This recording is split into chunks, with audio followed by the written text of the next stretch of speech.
술비는 호랑이 양조장 경우는 박람회나 페스타나 그 술행사장에서 가장 눈에 띄고 많은 소비자들하고 이렇게 접촉해서 양조장 소문을 내고 있는 것 같아요. 그래서 제가 이제 이 양조장을 찾아봤는데요.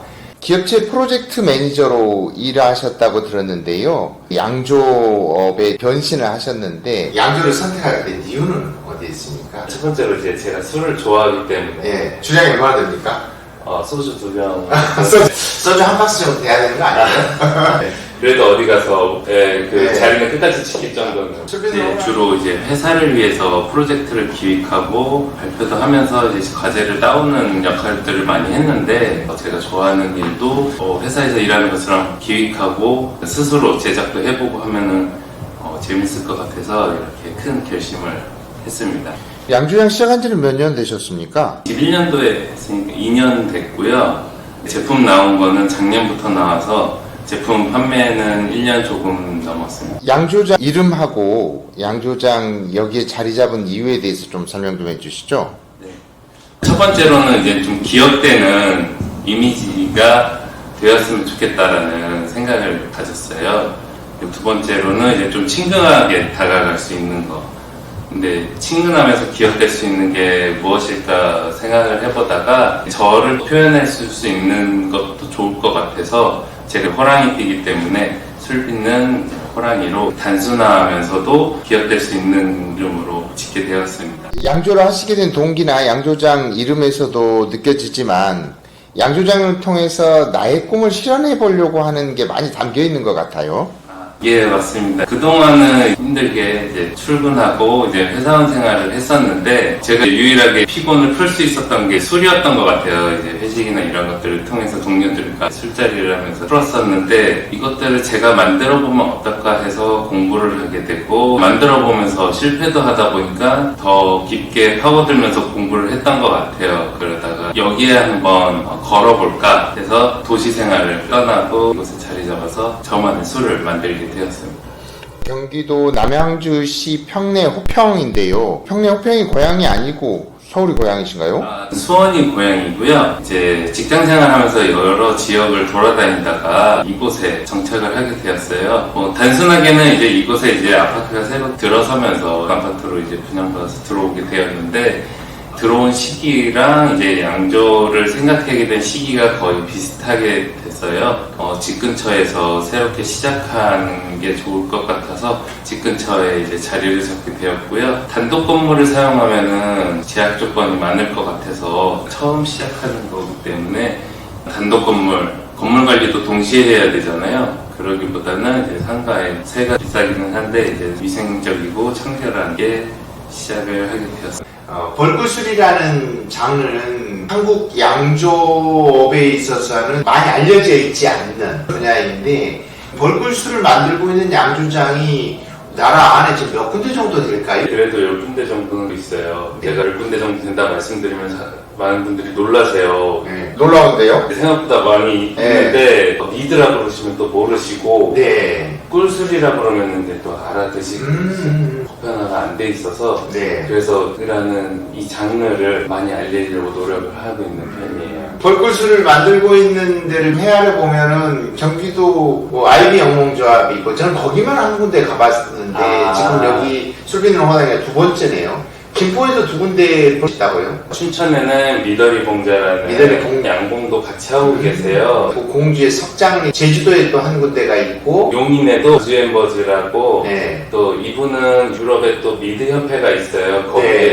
거기에 또 심사위원으로 계실 정도로 글로벌하게 또 하시는 분이에요. 처음에는 이제 곰새마리 양조장으로 시작했다가 곰새마리도 있네요. 네, 맞습니다. 곰새마리. 서울에 10개 가까이 되네요. 네. 술비는 호랑이에서 3가지 종류의 술을 빚고 있는데요. 벚꽃 시즌 술주는 벚꽃에서 채취된 꿀을 가지고 만드는 거예요. 이 벚꽃꿀은 길가에 피어있는 벚꽃에서는 벌들이 사람도 무서워하고 자동차 소리가 시끄러워서 그 근처에서는 꿀을 딸 수가 없어요. 그래서 산에서 자생하는 벚꽃에서만 따오기 때문에 더 귀한 거. 손님분들께서 벚꽃 시즌을 가장 좋아하세요. 한 모금 드셔보시면 다들 놀라시기도 하고 굉장히 화사한 꽃향기가 나고 있거든요.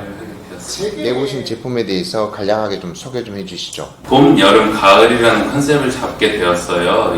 보통 이제 마트에 가시면 아카시아 꿀이라든지 다 세분화가 돼서 꿀이 나오는데 벌들이 아카시아나 특정한 꽃을 알아보고 간다기보다는 계절마다 피는 꽃들을 상가들에서 물어오는 거거든요. 그래서 봄꿀, 여름꿀, 가을꿀이 훨씬 더 정확한 명칭이 되겠다라는 생각을 가졌어요. 그 계절마다의 매력이 꿀에 담겨 있더라고요. 이거를 술로 표현하면 재밌을 것 같아서 표현을 했습니다. 일단 먼저 저희가 이제 봄을 표현하는 벚꽃 시즌이라는 제품을 출시를 했어요. 봄 하면 이제 대부분 아카시아를 떠올리는데 저희는 아카시아보다 벚꽃이 좀 더 어울려서 봄의 대명사라고 불리는 벚꽃꿀로 봄을 표현하는 술을 담게 되었습니다. 특징은 이제 상큼하면서 이제 화사한 꽃향기로 이제 식전에 좀 달달하게 만들어서 디저트랑도 즐길 수 있게 만들었습니다. 네. 그리고 두 번째는 이제 가장 먼저 출시한 제품인데요. 양봉하시는 분들은 이제 야생화 꿀이라고 부르는데요. 얘도 역시 이제 여름에 나오는 꿀로 만들었기 때문에 여름의 특징을 가지고 있어요. 이 제품은 이제 많이들 익숙한 자파꿀의 향이 나기 때문에 더 쉽게 다가갈 수 있는 술로 생각이 됩니다.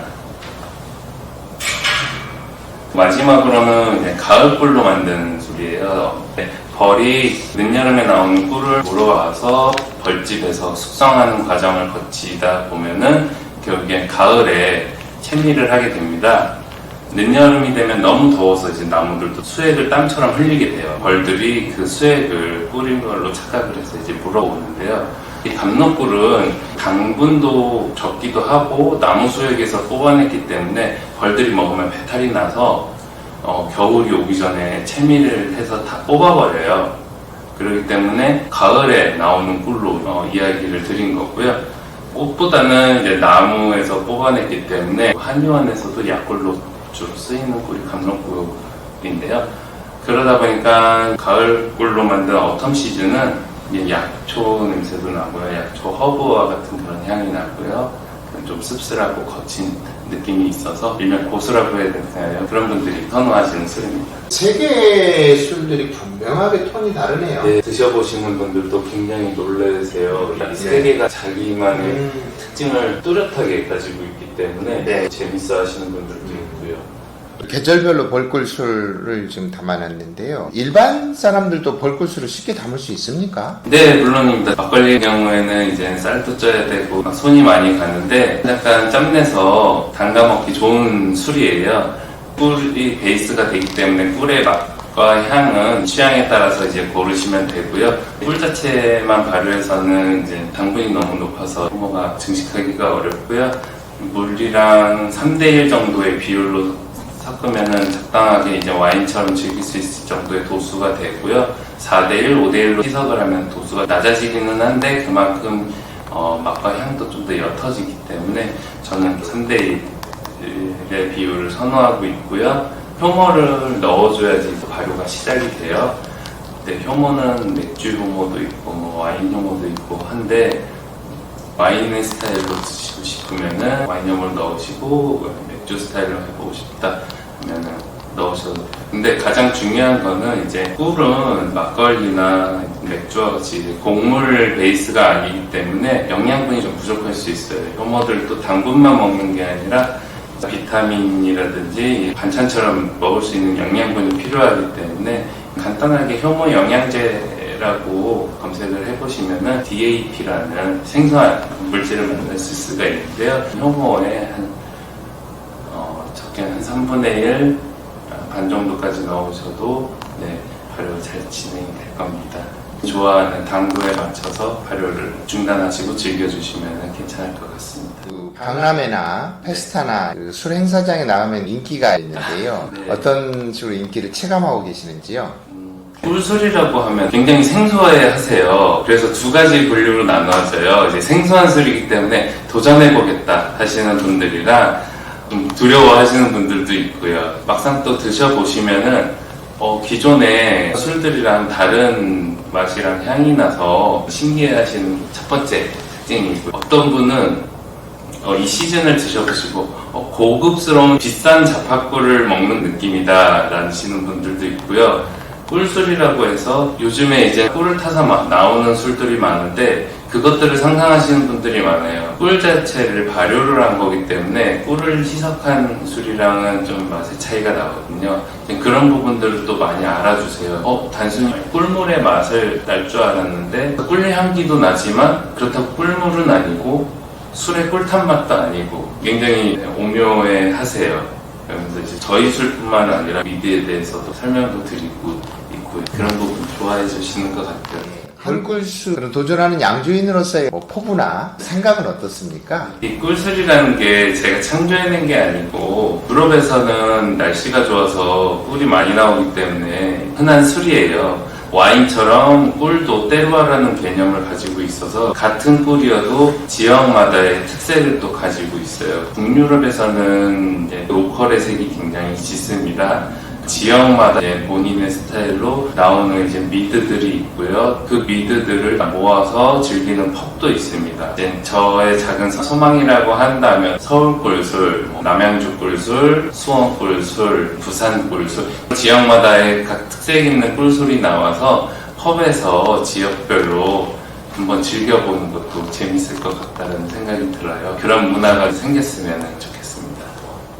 벌을 활용해서 하는 농업, 이 생태계를 좀 더 지켜내는 데 기여를 하고 있다면 이 양봉업을 지키는 방법의 하나가 또 벌꿀술을 만들어내는 게 아닌가 이런 생각이 드는데 그런 심오한 뜻에서 미드를 만들고 계시는가요? 예, 맞습니다. 지금 정확하게 맞습니다. 그런가요? 네. 그러면은 귀촌을 하거나 자연 속에서 살고 싶어 하는 청년들이 많아지고 있는데 농사 지으는 틈틈이 양봉도 해서 작게라도 벌꿀술을 만들고 벌꿀술의 문화를 만들어낸다면 흥미로울 것 같아요. 대표님이 빨리 동료들을 많이 만들어가지고 미드 페스티벌을 하나 열어야 될 것 같은데요. 개인적인 꿈입니다. 한국에도 벌이 있고 또 꿀이 있고 그걸로 만든 그 미드 벌꿀술이 있다라는 것들을 인지하시고 벌꿀술을 만나면 맛을 보고 꿀과 어떻게 맛의 상관관계가 있는지 한국 술이 어디까지 이렇게 다양해지고 있는지를 벌꿀술을 통해서 이해한다면 그 술자리가 더 즐거운 시간이 될 것 같아요. 네. 오늘 말씀 감사합니다. 네, 즐거웠습니다. 네, 감사합니다.